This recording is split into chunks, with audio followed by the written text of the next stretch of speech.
செல்லக்குட்டீஸ் எல்லாருக்கும் சிறப்பான மாலை வணக்கம். பேய் மழை காரணமாக நாளை பல்வேறு விதமான மாவட்டங்கள் விடுமுறை அறிவிக்கப் போகிறார்கள்.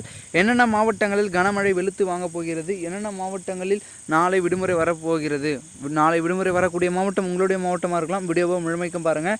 வீடியோக்குள்ளே போகிறதுக்கு முன்னாடி நீங்கள் நம்மளுடைய சேனலுக்கு புதிய பார்வையாளர்லாம் இருந்தீங்கன்னா மறக்காம நம்ம சேனலை சப்ஸ்கிரைப் பண்ணிட்டு கூட இருக்க பெல் ஐகானை ஆல்ல செட் பண்ணி வச்சுக்கோப்பா. அப்போ வாங்க வீடியோக்குள்ளே போயிடலாம். தமிழகத்தில் தீவிரமான கனமழை தற்பொழுது துவங்க போகிறது. அதாவது பார்த்திங்கன்னா இரவு மழை தான் துவங்க போகிறோம். ஒரு சில இடங்களில் இரவு தொடங்கும், இல்லைனா நாளை காலை. ஓகேங்களா, நாளை காலையிலேருந்து துவங்குவதற்கான வாய்ப்புகள் இருக்குது. ஆனால் தற்சமயம் வரைக்கும் வானிலை ஆய்வு மையம் என்ன சொல்லியிருக்காங்கன்னா, கண்டிப்பாக மழையானது இருப்பதற்கான வாய்ப்புகள் அதிகமாக இருக்குது அப்படின்றத மட்டும் மிக தெளிவாக சொல்லிட்டாங்க. இதன் தொடர்ச்சியாக தமிழகத்தில் பார்த்திங்கன்னா தீவிரமாக வங்கக்கடலில் ஆழ்ந்த காற்றழுத்த தாழ்வு நிலை உருவாகி கொண்டிருக்கிறது.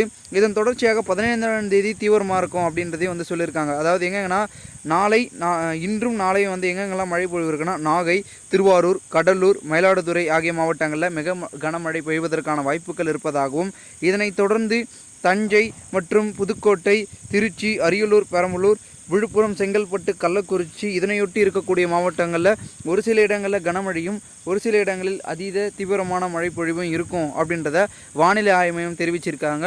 நிறைய மாணவ செல்வங்கள் தங்களுடைய மாவட்டங்களில் கனமழை இல்லை அப்படின்னு சொல்கிறீங்க. தற்பொழுது தான் கொஞ்சம் கொஞ்சமாக உருவாயிட்டு இருக்கு. இப்போ தான் உருவாயிருக்கு. இன்றைக்கி தான் கொஞ்சம் கொஞ்சமாக தீவிரம் அடைய பார்த்திங்கன்னா தமிழகத்தை கொஞ்சம் கொஞ்சமாக நெருங்க தமிழகம் டோட்டலாக பார்த்திங்கன்னா ஹெவி ரெயின்ஸ் வர்றதுக்கான வாய்ப்புகள் இருக்குது. இப்போதைக்கு குறிப்பிட்ட மாவட்டங்களில் மட்டும்தான் பார்த்திங்கன்னா மழை பொழிவு என்பது இருப்பதற்கான வாய்ப்புகள் அதிகமாக இருக்குது. ஸோ எங்களுடைய மாவட்டங்களில் மழை வரலை அப்படின்னு செல்லக்குட்டி சேரம் ஃபீல் பண்ண வேணாம்.